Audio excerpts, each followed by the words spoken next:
வணக்கம், welcome to AJC academy. இன்றைக்கி இந்த கிளாஸில் நம்ம என்ன பார்க்க போகிறோன்னா பெயிண்ட் டாபிக் பற்றி தான் இந்த கிளாஸில் நம்ம பார்க்க போகிறோம். பெயிண்டில் அடுத்த டாபிக் நம்ம பிக்மெண்ட் வால்யூம் கான்சன்ட்ரேஷனாக என்ன, அதே மாதிரி இந்த பெயிண்டில் இருக்கக்கூடிய டிஃபெக்ட்ஸ்லாம் என்னென்ன ப்ரெசென்ட் ஆகிருக்கு அப்படின்றத இன்றைக்கி கிளாஸில் நம்ம கவர் பண்ணலாம். அப்போ ஃபஸ்ட்டு இந்த பிக்மெண்ட் வால்யூம் கான்சன்ட்ரேஷன் அதை நம்ம எப்படி சொல்கிறோன்னா பிவிசி அப்படின்னு சொல்லி டிஃபைன் பண்ணுறோம். அப்போ இந்த பிக்மெண்ட் வால்யூம் கான்சன்ட்ரேஷனாக என்னன்னு சொல்கிறாங்கன்னா, இதுக்கு ஒரு ஃபார்முலா இருக்குது. PVC equal to volume of pigment in paint. அந்த பெயிண்டில் எவ்வளோ வால்யூமில் பிக்மெண்ட் எடுக்கணும் அப்படின்றது divided by total volume of non volatile constant of the paint. அப்போ இந்த பெயிண்டில் எவ்வளோ volume of non volatile constant, எவ்வளோ நான் வொலைட்டைல் கான்ஸ்டன்ட் ப்ரெசென்ட் ஆகிருக்கு டோட்டல் வால்யூமில் அப்படின்றது தான் பிவிசி அப்படின்னு சொல்கிறோம். அப்போ பெயிண்டில் total volume of pigment divide by total volume of non volatile constant, இது ரெண்டுத்துக்கும் உள்ள அந்த டெஃபினேஷன் தான் நம்ம என்ன சொல்கிறோம்னா பிக்மெண்ட் வால்யூம் கான்சன்ட்ரேஷன். அப்போ நம்ம பெயிண்டில் எவ்வளோ கான்சன்ட்ரேஷனில் நம்ம பிக்மெண்ட் எடுக்கணும் அப்படின்ற ஒரு வேல்யூ இருக்குது. அது முக்கியமாக இந்த பெயிண்டில் நம்ம கண்டுபிடிக்கணும். அப்போ தான் அந்த எவ்வளோ பர்சன்டேஜ், எவ்வளோ குவான்டிட்டி ஆஃப் பிக்மெண்ட் நம்ம ஆட் பண்ணணும் அப்படின்றது ரொம்ப முக்கியம் இந்த பெயிண்ட்டை பொறுத்த வரைக்கும். அதுதான் இங்கே சொல்லியிருக்காங்க. அப்போ பிவிசி வேல்யூ எதுக்கு ரொம்ப முக்கியமானது அப்படின்னு பார்த்தோன்னா, இந்த கோட்டிங், இந்த சர்ஃபேஸ் கோட்டிங் நம்ம பண்ணுறதுக்கு எவ்வளோ அமௌண்ட் ஆஃப் பிக்மெண்ட் இந்த பெயிண்ட் ஆர் பாலிமரோட ஆட் பண்ணணும். இந்த கோட்டிங்க்கு, ஒரு கோட்டிங்க்கு இல்லை 2 கோட்டிங்க்கு அப்படின்னு தேவைன்னா, அந்த கோட்டிங்ஸுக்கு எவ்வளோ அமௌண்ட் ஆஃப் பர்டிகுலரான பிக்மெண்ட் நம்ம ஆட் பண்ணணும் அப்படின்னு சொல்லி கண்டுபிடிக்கிறதுக்கு எதில் நம்ம கண்டுபிடிப்போம்னா, இப்போ முன்னாடி பார்த்தா இந்த ஃபார்முலா யூஸ் பண்ணி தான் கண்டுபிடிப்போம். பிவிசி வேல்யூ அதில் தான் நம்ம கண்டுபிடிப்போம். அதுக்கு தான் இந்த பிக்மெண்ட் வால்யூம் கான்சன்ட்ரேஷன் ரொம்ப முக்கியம். அந்த பிக்மெண்ட்டுக்கு எப்போவுமே பார்த்தோன்னா தேவையான அளவுக்கு வெட்டிங் இருக்கணும். அப்போ தான் நல்லா அந்த கோட்டிங்ஸ் எல்லாம் நல்லா ப்ரொடெக்ட் பண்ணி வைக்கும். அப்போ அந்த வெட்டிங் அப்படின்றத எப்படி டிஃபைன் பண்ணுறாங்கன்னா, தேவையான அளவுக்கு பாலிமர் இல்லைனா பைண்டர் தேவை. அந்த கம்ப்ளீட்டாக வெட்டாகிறதுக்கு இந்த தேவையான அளவுக்கு பைண்டர் இல்லைனா பாலிமர் தேவை. அதே மாதிரி தேவையான அளவுக்கு பாலிமர் ஆர் பைண்டர் இந்த பிக்மெண்ட் பார்ட்டிகல்ஸை சுற்றி ப்ரெசென்ட் ஆகிருக்கணும். இந்த டேர்மை தான் நம்ம எப்படி சொல்கிறோன்னா வெட்டிங் அப்படின்னு சொல்கிறோம். அப்போ பிக்மெண்ட்டுக்கு ரொம்ப முக்கியமான ஒரு இது இருக்கணும்னா, அந்த கோட்டிங்ஸ் எல்லாம் ப்ரொடெக்ட் பண்ணணும்னா அதுக்கு தேவையான அளவுக்கு வெட்டிங் இருக்கணும். அந்த வெட்டிங்கை தான் என்ன சொல்கிறாங்கன்னா, தேவையான அளவுக்கு பைண்டர் அந்த பிக்மெண்ட்டில் அந்த கோட்டிங்கில் இருந்தால் தான் அது கம்ப்ளீட்டாக வெட்டாகி அந்த கோட்டிங்ஸ் எல்லாத்தையும் ப்ரொடெக்ட் பண்ணும். அதுதான் வெட்டிங் அப்படின்னு சொல்கிறோம். அதே மாதிரி பார்த்தோன்னா இந்த பிக்மெண்ட் பார்ட்டிகல்ஸை சுற்றிலும் பிக்மெண்ட் பார்ட்டிகல்ஸில் பார்த்தோன்னா நிறைய வாய்ட்ஸ் ப்ரெசென்ட் ஆகிருக்கும். அந்த வாய்ட்ஸ் எல்லாம் எதால் ஃபில் ஆகிருக்கணும்னா, தேவையான அளவுக்கு பாலிமர்ஸ் இந்த பிக்மெண்ட் பார்ட்டிகல்ஸ்க்கு ப்ரெசென்ட் நடுவில் இருக்கக்கூடிய வாய்ட்ஸ் எல்லாத்தையும் கம்ப்ளீட்டாக ஃபில் பண்ணியிருக்கணும் இந்த பாலிமர்ஸ். ஒரு பாயிண்டில் பார்த்தோன்னா இந்த சஃபிஷியன்ட் தேவையான அளவுக்கு பாலிமர் இந்த பிக்மெண்ட் பார்ட்டிகல்ஸ் எல்லாத்தையும் வெட் பண்ணும். அந்த பாயிண்ட்டை தான் நம்ம என்ன சொல்கிறோன்னா critical pigment volume concentration CPVC அப்படின்னு சொல்லி டிஃபைன் பண்ணுறோம். ஒரு பாயிண்டில் மட்டும்தான் இந்த தேவையான அளவுக்கு பாலிமர் இந்த பிக்மெண்ட் பார்ட்டிகல்ஸ் எல்லாத்தையும் கம்ப்ளீட்டாக வெட் பண்ண வைக்கும். அந்த பாயிண்ட்டை நம்ம critical pigment volume concentration CPVC அப்படின்னு சொல்லி டிஃபைன் பண்ணுறோம். கிளாஸ்க்கு பார்த்தோன்னா சில சமயம் பர்டிகுலரான கோட்டிங் தேவைப்படும். அப்போ அந்த மாதிரி பண்ணும்போது நம்மளுக்கு எது தேவைன்னு பார்த்தோன்னா இந்த பிவிசி வேல்யூ கண்டிப்பாக அந்த மாதிரி கிளாஸுக்கு கோட்டிங் பர்டிகுலர் கோட்டிங் கொடுக்கணும்னா அப்போ இந்த பிவிசி வேல்யூ ரொம்ப முக்கியம். இதுதான் பிக்மெண்ட் வால்யூம் கான்சன்ட்ரேஷன். பிவிசினா என்ன அப்படின்னு சொல்லி பார்த்தாச்சு. இது முக்கியமாக எதுக்காக கண்டுபிடிக்கிறோன்னா, பிக்மெண்ட் எவ்வளோ அமௌண்ட்டில் பெயிண்டில் ப்ரெசென்ட் ஆகிருக்கணும் அப்படின்னு சொல்லி கண்டுபிடிக்கிறதுக்கான ஒரு வேல்யூ தான் இந்த பிக்மெண்ட் வால்யூம் கான்சன்ட்ரேஷன். அதோட ஃபார்முலா கண்டிப்பாக நம்ம தெரிஞ்சுக்கணும். நெக்ஸ்ட்டு இப்போ பெயிண்டில் இருக்கக்கூடிய டிஃபெக்ட்ஸ்லாம் என்னென்ன இருக்குது அப்படின்றதுன்னு பார்க்க போகிறோம். இப்போ டிஃபெக்ட்ஸ் ஆஃப் பெயிண்ட்ஸ். இதில் நிறையா டைப்ஸ் ஆஃப் டிஃபெக்ட்ஸ் இருக்குது பெயிண்டில். அது என்னென்ன அப்படின்றத ஒன்றா பார்க்கலாம். ஃபஸ்ட்டு டிஃபெக்ட் என்னென்னு பார்த்தோன்னா பிளிஸ்டரிங். பிளிஸ்டரிங் அப்படின்ற இந்த டிஃபெக்ட் எப்படி இருக்கும்னா, இந்த பெயிண்ட் ஃபில்மில் ஆர் பெயிண்ட் லேயரில் ஸ்வெல்லிங் ஃபார்ம் ஆகும். ஸ்வெல்லிங்னா என்னது, அப்படியே உப்புன மாதிரி ப்ரெசென்ட் ஆகிருக்கும், வீங்கின மாதிரி இருக்கும் அந்த கோட்டிங் பண்ண அந்த பெயிண்ட் ஃபில்மில். அந்த மாதிரி ஸ்வெல்லிங் ஆகக்கூடிய அந்த டேர்ம் டிஃபெக்ட் தான் நம்ம என்ன சொல்கிறோன்னா பிளிஸ்டரிங் அப்படின்னு சொல்லி டிஃபைன் பண்ணுறோம். இதை எப்படி டிஃபைன் பண்ணுறாங்கன்னா, அது எதனால இப்போ பிளிஸ்டரிங்னா அந்த பெயிண்ட் சர்ஃபேஸில் ஸ்வெல்லிங் ஆகிறது அப்படின்னு சொல்லி அந்த டிஃபெக்ட் தெரிஞ்சிருச்சு. பட் ஆனால் அந்த டிஃபெக்ட் எப்படி க்ரியேட் ஆகுது அப்படின்னு சொல்கிறாங்கன்னா, லாஸ் ஆஃப் அட்ஹர்ஷன். அதாவது லாஸ் ஆஃப் அட்ஹர்ஷன்னா என்ன அப்படின்னு பார்த்தோன்னா, ஒட்டுதல் தன்மை இல்லாமல் போயிடுறது. அதுதான் லாஸ் ஆஃப் அட்ஹர்ஷன் அப்படின்னு சொல்கிறோம். அந்த லாஸ் ஆஃப் அட்ஹர்ஷன் எது ரெண்டுத்துக்கும் இல்லைன்னு பார்த்தோன்னா, ஒரு கோட்டிங் இல்லைனா 2 கோட்டிங் கொடுக்குறோன்னா அந்த ஒரு கோட்டிங்க்கும் 2வது கோட்டிங்க்கும் ஒட்டுதல் ப்ராப்பர்ட்டி வந்து இருக்காது. ஸோ அதனால அந்த ஸ்வெல்லிங் வந்து நடக்குது. இல்லை வேறு எதனால் நடக்குதுன்னு பார்த்தோன்னா, அந்த ப்ரைமருக்கும் பேரண்ட் சர்ஃபேஸ் முதல்ல அடிக்கக்கூடிய அந்த சர்ஃபேஸுக்கும் அதுக்கு மேலே வந்து அடிக்கக்கூடிய ப்ரைமர் சர்ஃபேஸுக்கும் அட்ஹெஷன் வந்து லாஸ் ஆகிறது. ஸோ அதனால தான் வந்து இந்த ஸ்வெல்லிங் வந்து கிரியேட் ஆகுது. இந்த ஸ்வெல்லிங் தான் என்ன டிஃபெக்ட் வந்து ஃபார்ம் பண்ணுதுன்னு பார்த்தோன்னா, பிளிஸ்டரிங்ன்ற இந்த டிஃபெக்ட் வந்து ஃபார்ம் பண்ணுது. ஸோ இந்த பிளிஸ்டரிங்ன்ற டிஃபெக்ட் வந்து ஸ்வெல்லிங் அப்படின்னு சொல்லி தெரிஞ்சிச்சு. அந்த ஸ்வெல்லிங் வந்து முக்கியமாக எதனால் நடக்குதுன்னு பார்த்தோன்னா, இந்த பெயிண்ட் சர்ஃபேஸில் ஆயிலோ இல்லை க்ரீஸோ அந்த சர்ஃபேஸில் வந்து ப்ரெசென்ட் ஆயிருந்து அதில் ஸ்வெல்லிங் வந்து நடந்துச்சு அப்படின்னா அந்த டைப் ஆஃப் டிஃபெக்ட் தான் நம்ம என்ன சொல்கிறோன்னா பிளிஸ்டரிங் அப்படின்னு சொல்லி வந்து டிஃபைன் பண்ணுறோம். ஸோ இப்போ பிளிஸ்டரிங்னாலே ஸ்வெல்லிங், அந்த ஸ்வெல்லிங் வந்து முக்கியமாக எதனால் நடக்குதுன்னு பார்த்தோன்னா, ஆயில் இல்லைனா க்ரீஸோட ப்ரெசன்ஸ் வந்து அந்த பெயிண்ட் ஃபிலிமில் வந்து இருந்துச்சு அப்படின்னா அப்போ அந்த சர்ஃபேஸில் இந்த ஸ்வெல்லிங்கிற இந்த பிளிஸ்டரிங் டிஃபெக்ட் வந்து க்ரியேட் ஆகுது. ஸோ நெக்ஸ்ட் வந்து பீலிங். ஸோ பீலிங்கிற இந்த டிஃபெக்ட் வந்து எப்படி ஃபார்ம் ஆகுன்னு பார்த்தோன்னா, இதுவும் வந்து முன்னாடி பார்த்தா இந்த பிளிஸ்டரிங்கிற இந்த டிஃபெக்ட்டுக்கு சிமிலராக தான் வந்திருக்கும். ஸோ சில சேஞ்சஸ் மட்டும் வந்திருக்கும். ஸோ இதுவும் வந்து முக்கியமாக இந்த டிஃபெக்ட் எதனால் நடக்குதுன்னு பார்த்தோன்னா, ஸ்வெல்லிங்னால தான் வந்து நடக்குது.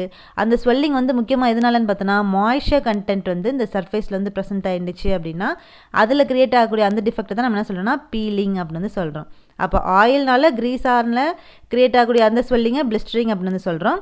மாய்ஸ்சர் கண்டென்ட்னால வந்து அந்த சர்ஃபேஸில் வந்து ஸ்வெல்லிங் வந்து நடந்துச்சு அப்படின்னா அதை பீலிங் அப்படின்னு வந்து சொல்கிறோம். ஸோ இதுதான் வந்து பீலிங் அப்படின்ற டிஃபெக்ட்டு. ஸோ இது எதனால் அக்கர் ஆகுது அப்படின்னு வந்து பார்த்தோன்னா, நான் போரஸ் கோட்டிங்ஸ் வந்து அதாவது ஆயில் பேஸ்டு பெயிண்ட்டு, எனாமல் பெயிண்ட்லலாம் வந்து இந்த பீலிங் டிஃபெக்ட் வந்து க்ரியேட் ஆகும். ஸோ இந்த பிளிஸ்டரிங், பீலிங் இந்த ரெண்டு டிஃபெக்ட் வந்து பார்த்தோன்னா எதனால் அக்கர் ஆகுதுன்னா, இந்த பெயிண்ட் ஃபிலிமில் ஸ்வெல்லிங்னால தான் இந்த ரெண்டு டிஃபெக்ட் வந்து அக்கர் ஆகுது. ஸோ இந்த டிஃபெக்ட் எப்படி வந்து எலிமினேட் பண்ணலாம் அப்படின்னு வந்து சொல்கிறாங்கன்னா, போரஸ் பெயிண்ட்ஸான எமல்ஷன் பெயிண்ட்டை நம்ம வந்து யூஸ் பண்ணும் போது இந்த டிஃபெக்டான பிளிஸ்டரிங் அண்ட் பீலிங்கிற டிஃபெக்ட் வந்து நம்ம வந்து கண்ட்ரோல் பண்ண முடியும். ஸோ இதான் வந்து ஃபஸ்ட்டு பிளிஸ்டரிங் அண்டு செகண்ட் டிஃபெக்டான பீலிங்னா வந்து என்ன அப்படின்னு சொல்லி வந்து பார்த்தாச்சு. நெக்ஸ்ட் தேர்ட் டிஃபெக்ட் வந்து என்னென்னு பார்த்தோன்னா செக்கிங். ஸோ செக்கிங்கிற இந்த டிஃபெக்ட் வந்து என்ன சொல்கிறாங்கன்னு பார்த்தோன்னா, இது வந்து சின்ன சின்ன மைல்டு ஃபார்மாக வந்து கிராக்கிங்ஸ் வந்து ஃபார்ம் ஆகும். ஸோ அந்த பெயிண்ட் பண்ண சர்ஃபேஸில் இந்த பெயிண்ட் ஃபில்மில் வந்து பார்த்தோன்னா கிராக்கிங்ஸ் வந்து ஃபார்ம் ஆகும். செக்கிங்னா கிராக்கிங் தான். பட் ஆனால் அந்த கிராக்கிங்கும் எப்படி இருக்கும்னா மைல்டு ஃபார்மில் ரொம்ப கம்மியான லேயரில் தான் வந்து அந்த கிராக்ஸ் வந்து ஃபார்ம் ஆகும். அதை ஹேர் கிராக்ஸ் அப்படின்னு வந்து சொல்கிறோம். முடி மாதிரி அந்த மாதிரி தின்னாக வந்து இருக்கும். ஸோ அப்போ அந்த ஹேர் கிராக்ஸ் வந்து ஸ்மால் ஏரியாவில் வந்து ப்ரொடியூஸ் ஆச்சு அப்படின்னா அந்த டைப் ஆஃப் கிராக்கிங்கை நம்ம வந்து கிரேசிங் அப்படின்னு வந்து சொல்கிறோம். இதே வந்து இந்த ஹேர் கிராக்ஸ் வந்து லார்ஜ் ஏரியா வந்து கவர் பண்ணியிருந்துச்சுன்னா அந்த கிராக்கிங்கை நம்ம என்ன சொல்கிறோன்னா crocodiling அப்படின்னு வந்து சொல்கிறோம். ஸோ அப்போ செக்கிங்னாலே கிராக்கிங் தான். அது மைல்டு ஃபார்மில் வந்திருக்கும். அதில் 2 டைப் வந்துருக்கு, கிரேசிங், crocodiling அப்படின்னு சொல்லி. அப்போ கிரேசிங் அப்படின்றது சின்ன ஏரியாவில் இந்த ஹேர் கிராக்ஸ் வந்து ப்ரொடியூஸ் ஆச்சுன்னா அது வந்து கிரேசிங் அப்படின்னு வந்து சொல்கிறோம். இதே வந்து பெரிய ஏரியாவில் வந்து இந்த கிராக்கிங்ஸ் வந்து ஃபார்ம் ஆச்சு அப்படின்னா அது வந்து crocodiling அப்படின்னு வந்து சொல்கிறோம். ஸோ இதுதான் வந்து தேர்ட் டிஃபெக்டான செக்கிங்னா வந்து என்ன அப்படின்னு சொல்லி வந்து பார்த்தாச்சு. நெக்ஸ்ட்டு ஃபோர்த் வந்து கிராக்கிங். ஸோ கிராக்கிங் அப்படின்ற இந்த டிஃபெக்ட் வந்து எதனால் நடக்குது அப்படின்றத இப்போ நம்ம வந்து பார்க்கலாம். ஸோ கிராக்கிங் அப்படின்ற இந்த டிஃபெக்ட் வந்து கிராக்ஸ் தான்.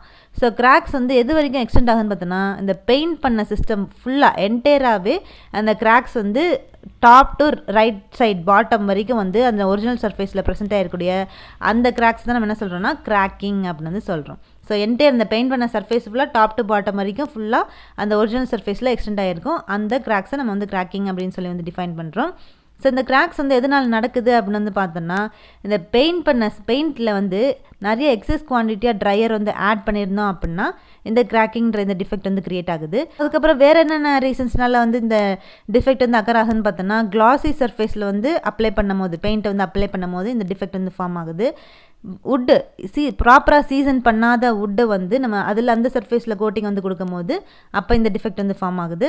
வேறு எப்போ வந்து ஃபார்ம் ஆகுதுன்னு சொல்கிறாங்கன்னு பார்த்தோன்னா, இந்த ப்ரீவியஸ் கோட்டிங். ஸோ ஒரு கோட்டிங் அடிச்சுட்டு டாப் கோட்டிங் வந்து போகிறதுக்கு முன்னாடி, ஸோ ப்ரீவியஸ் கோட்டிங் வந்து கம்ப்ளீட்டாக காயறதுக்கு முன்னாடி டாப் கோட்டிங் வந்து அப்ளை பண்ணிடுறது. ஸோ ப்ரீவியஸ் கோட்டிங் வந்து நல்லா காஞ்சதுக்கப்புறம் தான் அதுக்கு மேலே வந்து கோட்டிங் வந்து கொடுக்கணும். அப்போ ப்ரீவியஸ் கோட்டிங்கே வந்து காயறதுக்கு முன்னாடியே இந்த டாப் கோட்டிங் வந்து அப்ளை பண்ணிடுறதுனால இந்த கிராக்கிங்கிற இந்த டிஃபெக்ட் வந்து கிரியேட் ஆகுது. ஸோ இதுதான் வந்து ஃபோர்த் டிஃபெக்டான கிராக்கிங்னா வந்து என்ன அப்படின்னு சொல்லி வந்து பார்த்தாச்சு. நெக்ஸ்ட் அடுத்து ஃபிஃப்த் டிஃபெக்ட் என்னென்னு பார்த்தீங்கன்னா ஃப்ளேக்கிங். ஸோ ஃப்ளேக்கிங் அப்படின்ற இந்த டிஃபெக்ட் வந்து எதனால் கிரியேட் ஆகுது அப்படின்னு சொல்கிறாங்கன்னா, இந்த பெயிண்ட் ஃபிலிமில் வந்து அந்த சர்ஃபேஸ்லேருந்து கம்ப்ளீட்டாக டிட்டாச்மெண்ட் ஆகிறது. ஸோ கம்ப்ளீட் டிட்டாச்மெண்ட்னா அதுக்கு அப்படியே வந்து எடுத்துகிட்டு வந்துடுறது. ஸோ அந்த சர்ஃபேஸில் இந்த பெயிண்ட் ஃபிலிம் வந்து ஒட்டாமல் அப்படியே தனியாக வந்து பேந்து எடுத்துகிட்டு வந்துடக்கூடிய அந்த டிஃபெக்ட் தான் நம்ம என்ன சொல்கிறோன்னா ஃப்ளேக்கிங் அப்படின்னு வந்து சொல்கிறோம். ஸோ இந்த ஃப்ளேக்கிங் அப்படின்ற இந்த டிஃபெக்ட் வந்து எதனால் கிரியேட் ஆகுதுன்னா, பாண்டிங் வந்து ரொம்ப புவரான பாண்டிங் வந்து இந்த பெயிண்ட் சர்ஃபேஸுக்கும் பெயிண்ட் ஃபிலிமுக்கும் நடுவில் வந்து இருக்கிறனால தான் இது தனியாக வந்து இந்த சர்ஃபேஸ்லேருந்து இந்த பெயிண்ட் ஃபிலிம் வந்து எடுத்துகிட்டு வந்துடுது. ஸோ அதுதான் வந்து ஃப்ளேக்கிங் அப்படின்னு சொல்கிறோம். ஸோ இந்த ஃப்ளேக்கிங் அப்படின்ற இந்த டிஃபெக்டையும் வந்து க்யூர் பண்ண முடியும். எப்படி க்யூர் பண்ணலான்னா, இந்த சர்ஃபேஸை ஃபஸ்ட்டு நம்ம வந்து நல்லா க்ளீன் பண்ணி அப்ரஸிவ் பேப்பரை வச்சு நல்லா ரப் பண்ணினதுக்கப்புறம் நம்ம வந்து பெயிண்ட் பண்ணோன்னா இந்த ஃப்ளேக்கிங்கிற இந்த டிஃபெக்ட் வந்து சரி பண்ணிடலாம். ஸோ அடுத்த டிஃபெக்ட் என்னென்னு பார்த்தோன்னா சாக்கிங். ஸோ சாக்கிங் அப்படின்ற இந்த டிஃபெக்ட் என்ன சொல்கிறாங்கன்னா, இந்த ப்ரைமரில் தேவையான அளவுக்கு ஆயில் வந்து ப்ரெசென்ட் ஆகாமல் இருந்துச்சு அப்படின்னா அப்போ அந்த சர்ஃபேஸில் ஃபுல்லாக வந்து பவுடர் ஃபார்மேஷன் வந்து க்ரியேட் ஆகுது. ஸோ அந்த டிஃபெக்ட் தான் நம்ம என்ன சொல்கிறோன்னா சாக்கிங் அப்படின்னு வந்து சொல்கிறோம். ஸோ நெக்ஸ்ட் டிஃபெக்ட் வந்து அலிகேட்டரிங். ஸோ அலிகேட்டரிங் அப்படின்ற இந்த டிஃபெக்டில் வந்து என்ன சொல்கிறாங்கன்னா, ஒரு லேயர் ஆஃப் பெயிண்ட் ஃபில்ம் வந்து ஸ்லைட் ஆகுது over another layer of paint ஃபிலிமில். அப்போ ஒரு லேயர் ஆஃப் பெயிண்ட் வந்து அடிக்கிறாங்க, அது அப்படியே வந்து ரெண்டாவது அடித்த அந்த லேயரில் வந்து அப்படியே ஸ்லைட் ஆகும். ஸோ அப்போ அந்த ஸ்லைட் ஆகுது. ஸோ அது எப்போன்னு பார்த்தோன்னா, ஹார்ட் பெயிண்ட்டை கொண்டு போய் சாஃப்டான சர்ஃபேஸ்லேயோ இல்லை சாஃப்ட் பெயிண்ட்டை கொண்டு போய் ஹார்டான சர்ஃபேஸில் இந்த மாதிரி வைஸ் வர்ஸாக வந்து அடிக்கும் போது அந்த ஒரு லேயர் ஆஃப் பெயிண்ட் வந்து இன்னொரு லேயர் ஆஃப் பெயிண்ட் மேலே வந்து அப்படியே ஸ்லைட் ஆகி விழுந்துருது. ஸோ அந்த மாதிரி நடக்கக்கூடிய அந்த டிஃபெக்ட் தான் என்ன சொல்கிறோன்னா அலிகேட்டரிங் அப்படின்னு வந்து சொல்கிறோம். அப்போ ஸ்லைடிங் ஆகிறது தான் நம்ம வந்து அலிகேட்டரிங் அப்படின்னு சொல்லி இந்த டிஃபெக்ட் வந்து சொல்கிறோம். நெக்ஸ்ட் டிஃபெக்ட் என்னென்னு பார்த்தோன்னா விரிங்க்லிங். ஸோ விரிங்க்லிங் அப்படின்ற இந்த டிஃபெக்டில் வந்து என்ன சொல்கிறாங்கன்னு பார்த்தோன்னா, இந்த டிஃபெக்ட் வந்து எப்போ அக்கர் ஆகுதுன்னா, இந்த பாட்டம் லேயர் வந்து ட்ரை ஆகிறதுக்கு முன்னாடி டாப் கோட் வந்து ட்ரை ஆயிரும். ஸோ பாட்டம் லேயர் தான் ஃபஸ்ட்டு வந்து ட்ரை ஆகணும். ஆனால் பாட்டம் லேயர் வந்து ட்ரை ஆகிறதுக்கு முன்னாடியே அதுக்கு மேலே டாப் கோட் அடிச்சுட்டு அங்கே வந்து அந்த டாப் கோட்டிங் வந்து ட்ரை ஆயிரும். ஸோ அதில் ஃபார்ம் ஆகக்கூடிய அந்த டிஃபெக்ட் தான் நம்ம என்ன சொல்கிறோன்னா விரிங்க்லிங் அப்படின்னு சொல்கிறோம். ஸோ அது எதனால் வந்து நடக்குது அப்படின்னு வந்து பார்த்தோன்னா, பெயிண்ட் ஃபிலிம் வந்து ரொம்ப திக்கான பெயிண்ட் ஃபிலிமை வந்து யூஸ் பண்ணுறோம் அப்படின்னா, ஸோ அந்த பெயிண்ட் ஃபிலிம் வந்து ரொம்ப திக்காக வந்து இருந்துச்சு அப்படின்னா, இல்லைனா அந்த பெயிண்டில் வந்து ஆயில் ரொம்ப அதிகமாக வந்து நம்ம யூஸ் பண்ணியிருந்தோம் அப்படின்னா அந்த பாட்டம் லேயர் வந்து காயறதுக்கு முன்னாடியே டாப் லேயர் வந்து காஞ்சிருது. ஸோ அப்போ அந்த பெயிண்டில் இந்த பாட்டம் ஆர் லோயர் லேயரோட திக்னஸ் வந்து அதிகமாக இருக்கும் போது அது அவ்வளோ சீக்கிரம் வந்து ட்ரை ஆகாது. ஸோ அப்படி ட்ரை ஆகாதனால அங்கே என்ன நடக்குதுன்னா, அது ரொம்ப நாள் எடுத்து தான் வந்து ட்ரை ஆக ஆரம்பிக்கும். ஸோ அப்படி நாள் எடுத்து ட்ரை ஆகும்போது கொஞ்சம் கொஞ்சமாக அது வந்து ஷ்ரிங்கேஜ் வந்து அந்த லோவர் லேயர் ஆர் பாட்டம் லேயரில் வந்து க்ரியேட் ஆக ஆரம்பிக்குது. ஸோ அதுக்கு மேலே நம்ம வந்து டாப் கோட்டிங் வந்து கொடுக்கும் போது டாப் கோட்டிங் வந்து சீக்கிரமாக வந்து காஞ்சிருது. ஆனால் பாட்டம் லேயர் வந்து அப்படியே காயாமலே இருக்க கொஞ்சம் நாள் போக போக அது டைம் எடுத்து காயும் போது ஷ்ரிங்கேஜ் வந்து அந்த பாட்டம் லேயர்லேருந்து அப்பியர் ஆக ஆரம்பிக்குது. ஸோ அதனால் க்ரியேட் ஆகக்கூடிய அந்த டிஃபெக்ட் தான் நம்ம என்ன சொல்கிறோம்னா விரிங்க்லிங் அப்படின்னு வந்து சொல்கிறோம். ஸோ இந்த விரிங்க்லிங் அப்படின்ற இந்த டிஃபெக்ட் நம்ம இன்னொரு நேமில் எப்படி சொல்கிறோம்னா க்ராலிங் அப்படின்னு வந்து சொல்லலாம். ஸோ தான் வந்து விரிங்க்லிங் அப்படின்ற இந்த டிஃபெக்ட். நெக்ஸ்ட் டிஃபெக்ட் என்னென்னு பார்த்தோன்னா running and sagging. So running and sagging அப்படின்ற இந்த டிஃபெக்டில் இருந்து என்ன சொல்ல வராங்கன்னு பார்த்தோன்னா, ஸோ இந்த டிஃபெக்ட் வந்து எதனாலனா, இந்த பெயிண்ட்டை நம்ம வந்து இப்போ ஸ்மூத்தான சர்ஃபேஸ்லேயோ இல்லை கிளாசி சர்ஃபேஸ்லேயோ வந்து அப்ளை பண்ணும் போது அந்த பெயிண்ட் வந்து அந்த சர்ஃபேஸில் ஒட்டாமல் திருப்பி அதாவது பெயிண்ட் பண்ணாமல் சர்ஃபேஸை நோக்கி வந்து ஓடிடுச்சு அப்படின்னா அந்த டைப் ஆஃப் டிஃபெக்ட் தான் நம்ம என்ன சொல்கிறோன்னா ரன்னிங் அண்டு சாகிங் டிஃபெக்ட் அப்படின்னு வந்து சொல்கிறோம். ஸோ ஸ்மூத்தான சர்ஃபேஸ் இல்லைனா கிளாஸி பளபளப்பாக இருக்கக்கூடிய அந்த ஷைனிங்கான சர்ஃபேஸில் நம்ம வந்து பெயிண்ட் வந்து அடிக்கும் போது அந்த பெயிண்ட் வந்து ஒட்டாமல் வேறு பெயிண்ட் பண்ணாத ஏரியாவை நோக்கி வந்து ஓடிடுச்சு அப்படின்னா அந்த டிஃபெக்ட்டை நம்ம ரன்னிங் அண்ட் சாகிங் அப்படின்னு சொல்கிறோம். ஸோ இந்த டிஃபெக்ட்டையும் நம்ம வந்து சரிப்படுத்த முடியும். எப்படின்னு பார்த்தோன்னா, இந்த பெயிண்ட் பண்ணக்கூடிய அந்த சர்ஃபேஸில் ஃபஸ்ட்டு இந்த எமரி பேப்பரை வச்சு நம்ம வந்து ரப் பண்ணிட்டோம் அப்படின்னா அது வந்து நல்லா கொஞ்சம் ரஃபாக வந்து ஆகிடும். ஸோ அதுக்கப்புறம் நம்ம அதுக்கு மேலே பெயிண்டிங் வந்து அப்ளை பண்ணும்போது ஸோ எந்த ஒரு டிஃபெக்ட்டும் வந்து க்ரியேட் ஆகாமல் வந்து ப்ரெசென்ட் ஆகிருக்கும். ஸோ அப்போ சாகிங் அப்படின்ற இந்த டிஃபெக்ட் வந்து ஸோ சாகிங் ரன்னிங் ரெண்டுமே வந்து இந்த பெயிண்ட் ஃபில்ம் வந்து பெயிண்ட் வந்து அதில் ஒட்டாமல் அந்த சர்ஃபேஸில் வந்து ஒட்டாமல் ரன் ஆகிறது தான் ரன்னிங் அண்ட் சாகிங் அப்படின்னு சொல்கிறோம். அப்போ சாகிங் அப்படின்றது இந்த திக்கான பெயிண்ட் ஃபில்ம் வந்து டவுன்வார்ட்ஸாக ரன் ஆகிறது சாகிங் அப்படின்னு சொல்கிறோம். ரன்னிங் அப்படின்றது தின்னான பெயிண்ட் ஃபில்ம் வந்து டவுன்வார்ட்ஸை நோக்கி ரன் ஆகிறத நம்ம வந்து என்ன சொல்கிறோம்னா ரன்னிங் அப்படின்னு சொல்கிறோம். ஸோ இதுதான் வந்து ரன்னிங் அண்ட் சாகிங்ன்ற டிஃபெக்ட். நெக்ஸ்ட் டிஃபெக்ட் என்னென்னு பார்த்தோன்னா மைல்டியூ.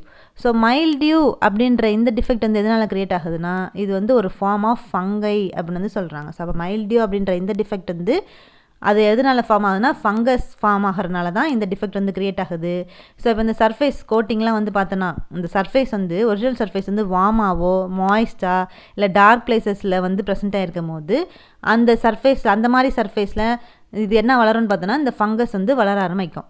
ஸோ அந்த மாதிரியான இடத்துல நம்ம பெயிண்டிங் வந்து பண்ணும்போது அந்த ஃபங்கை வந்து எப்படி வளர ஆரம்பிக்குதுன்னா ரொம்ப வேகமாக வந்து வளர ஆரம்பித்து அந்த பெயிண்ட்டோட கலரே வந்து எப்படி மாற்றிதுன்னு பார்த்தோன்னா அந்த பெயிண்ட் பண்ண சர்ஃபேஸே எப்படி மாற்றிதுன்னா க்ரே கலர் பேச்சஸாக வந்து கன்வெர்ட் பண்ணிடும். ஸோ ஏன்னா அந்த மாதிரி வார்மான மாய்ஸ்டான டார்க் பிளேஸஸாக இருக்கும் போது அங்கே தான் வந்து ஃபங்கை க்ரோத் வந்து அதிகமாக வந்திருக்கும். அது வேகமாக வளர வளர அந்த பெயிண்ட் பண்ண சர்ஃபேஸே கிரே கலர் பேச்சஸாக வந்து மாற்றிடுது. ஸோ இந்த டிஃபெக்டையும் நம்ம வந்து சரிப்படுத்த முடியும். எப்படின்னு பார்த்தோன்னா ஜிங்க் ஆக்சைடு இல்லைனா ஃபினால் மெர்க்குரி ஓலியேட் அப்படின்னு சொல்லக்கூடிய இந்த கெமிக்கல்ஸை நம்ம வந்து யூஸ் பண்ணி அந்த க்ரோத் வந்து எந்த அளவுக்கு இருக்குது அப்படின்றத நம்ம வந்து கண்ட்ரோல் பண்ணிக்க முடியும். ஸோ இதான் வந்து மைல்டியூ டிஃபெக்ட். நெக்ஸ்ட் டிஃபெக்ட் என்னென்னு பார்த்தோன்னா ப்ளூம்.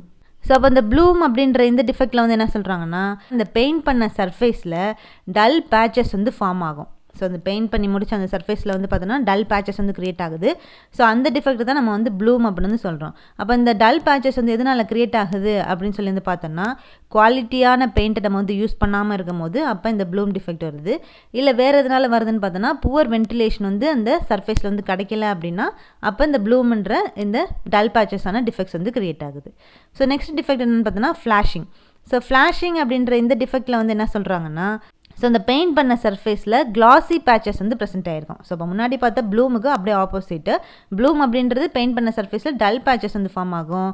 ஃப்ளாஷிங் அப்படின்றது இந்த பெயிண்ட் பண்ண சர்ஃபேஸில் கிளாசி பேச்சஸ், கிளாசினா என்னது, நல்லா ஷைனிங்காக இருக்கக்கூடிய அந்த பேச்சஸ் வந்து இந்த பெயிண்ட் பண்ண சர்ஃபேஸில் வந்து க்ரியேட் ஆச்சு அப்படின்னா அதை தான் ஃப்ளாஷிங் அப்படின்னு வந்து சொல்கிறோம். ஸோ இந்த டிஃபெக்ட் வந்து எதனால் நடக்குதுன்னா, ஒர்க்மேன்ஷிப்பு வேலை பார்த்தது சரியாக வந்து வேலை பார்க்காம விட்டது, இல்லைனா சீப்பான பெயிண்ட் வந்து யூஸ் பண்ணுறது, இல்லை வெதரிங் ஆக்ஷனால் இந்த டிஃபெக்ட் வந்து க்ரியேட் ஆகுது. ஸோ இதான் வந்து ஃப்ளாஷிங். நெக்ஸ்ட்டு டிஃபெக்ட் என்னென்னு பார்த்தோன்னா கிரின்னிங். ஸோ கிரின்னிங் அப்படின்ற இந்த டிஃபெக்டில் வந்து என்ன சொல்ல வராங்கன்னா, ஸோ இதில் பேக்ரவுண்ட் அதுக்கப்புறம் எல்லா டிஃபெக்ட்ஸும் வந்து கிளியராக நம்மளுக்கு விசிபிளாக வந்து இருக்கும்.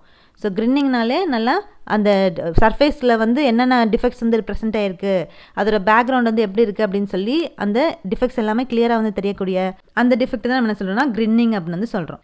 ஸோ இந்த டிஃபெக்ட் வந்து எதனால் அக்கர் ஆகுது அப்படின்னு வந்து பார்த்தோன்னா, இந்த பெயிண்டோட திக்னஸ் ரொம்ப வந்து, ஸோ பெயிண்டோட திக்னஸ் வந்து கரெக்டாக வந்து ப்ரொவைட் பண்ணாமல் இருக்கிறனால இந்த டிஃபெக்ட் வந்து நடக்குது. ஸோ பெயிண்டில் ஒப்பேக் வேல்யூ வந்து ரொம்ப கம்மியாக இருந்தாலோ, இல்லை இந்த லோவர் கோட்டில் வந்து ரொம்ப ஸ்ட்ராங்கான கலர் நம்ம வந்து யூஸ் பண்ணாலோ, இல்லை பெயிண்டில் வந்து பார்த்தோன்னா பெயிண்ட்டை வந்து நம்ம தேவையான அளவுக்கு வால்யூமில் எடுக்கலைனாலோ, இந்த மாதிரியான பேக்ரவுண்ட்ஸ்லாம் வந்து அந்த டிஃபெக்ட்ஸ் எல்லாமே வந்து கிளியராக தெரிகிற மாதிரியான டிரான்ஸ்பரண்ட்டான அந்த பேக்ரவுண்ட் வந்து ஃபார்ம் ஆகுது. ஸோ அந்த டிஃபெக்ட் தான் நம்ம என்ன சொல்லணும்னா கிரின்னிங் அப்படின்னு சொல்லி வந்து டிஃபைன் பண்ணுறோம். ஸோ இதான் வந்து கிரின்னிங் டிஃபெக்ட். நெக்ஸ்ட் டிஃபெக்ட் என்னென்னு பார்த்தோன்னா சப்போனிஃபிகேஷன். சப்போனிஃபிகேஷன் அப்படின்ற இந்த டிஃபெக்டில் வந்து என்ன சொல்கிறாங்கன்னா, இந்த பெயிண்ட் பண்ண சர்ஃபேஸில் சோப் பேச்சஸ் வந்து ஃபார்ம் ஆகக்கூடிய அந்த டிஃபெக்ட் தான் நம்ம என்ன சொல்கிறோன்னா சப்போனிஃபிகேஷன் அப்படின்னு வந்து சொல்கிறோம். ஸோ இந்த டிஃபெக்ட் வந்து எதனால் ஃபார்ம் ஆகுதுன்னா, அந்த ஆல்கலீஸில் கெமிக்கல் ஆக்ஷன் வந்து அந்த பெயிண்ட் சர்ஃபேஸில் வந்து நடக்கிறதுனால அங்கே சோப் பேச்சஸ் வந்து க்ரியேட் ஆகுது. ஸோ அந்த டிஃபெக்ட் தான் நம்ம வந்து சப்போனிஃபிகேஷன் அப்படின்னு வந்து சொல்கிறோம். ஸோ நெக்ஸ்ட் டிஃபெக்ட் வந்து ஃபேடிங். ஸோ ஃபேடிங் அப்படின்ற இந்த டிஃபெக்ட் வந்து எதனால் நடக்குதுன்னு பார்த்தோன்னா, இந்த பெயிண்ட் பண்ண சர்ஃபேஸில் கொஞ்சம் கொஞ்சமாக கலர் லாஸ் வந்து ஆகிட்டே வந்திருக்கும். ஸோ அந்த பெயிண்ட் சர்ஃபேஸில் அந்த பெயிண்டோட சர்ஃபேஸ் வந்து பார்த்தோன்னா கொஞ்சம் கொஞ்சமாக கலர் வந்து மாறிக்கிட்டே வந்துருக்கிறது. ஸோ அது எதனால் வந்து மாறிட்டே இருக்குதுன்னு பார்த்தோன்னா, அட்மாஸ்பியரிக் ஏஜென்சியான சன்லைட்னால, மாய்ஸ்சர்னால, தெர்மல் டிஃப்ரென்ஸ்னால இந்த மாதிரியான கலர் லாஸ் வந்து க்ரியேட் ஆகுது. ஸோ இந்த டிஃபெக்ட் தான் நம்ம என்ன சொல்கிறோன்னா ஃபேடிங் அப்படின்னு சொல்லி வந்து டிஃபைன் பண்ணுறோம். ஸோ இதுதான் வந்து முக்கியமான 15 டைப்ஸ் ஆஃப் டிஃபெக்ட்ஸு. ஸோ இந்த டிஃபெக்ட்ஸ்லேருந்து கண்டிப்பாக ஒரு கொஷின் நம்ம வந்து எதிர்பார்க்கலாம். ஸோ பெயிண்டில் டிஃபெக்ட்ஸ்லேருந்து எப்போவுமே அதிகமாக கொஷின் வந்து கேட்டே வந்திருப்பாங்க. ஸோ அதனால் இந்த 15 டிஃபெக்ட்ஸும் என்ன அப்படின்றத கண்டிப்பாக வந்து தெரிஞ்சுக்கணும். ஸோ இதுதான் வந்து டிஃபெக்ட்ஸ் ஆஃப் பெயிண்ட். ஸோ அப்போ இன்னைக்கு கிளாஸில் நம்ம வந்து இந்த பிக்மெண்ட் வால்யூம் கான்சன்ட்ரேஷனாக வந்து என்ன, அதே மாதிரி இந்த டிஃபெக்ட்ஸ் ஆஃப் பெயிண்ட்ஸ்னால் வந்து என்ன அப்படின்னு சொல்லி 2 டாபிக் ஃபுல்லாக நம்ம வந்து பார்த்தாச்சு. ஸோ நெக்ஸ்ட் கிளாஸில் நம்ம பெயிண்டில் அடுத்த டாபிக் ரிமைனிங் இருக்கக்கூடிய டாபிக் வந்து என்ன இருக்குது அப்படின்றத நெக்ஸ்ட் கிளாஸில் வந்து பார்க்கலாம். தேங்க்யூ.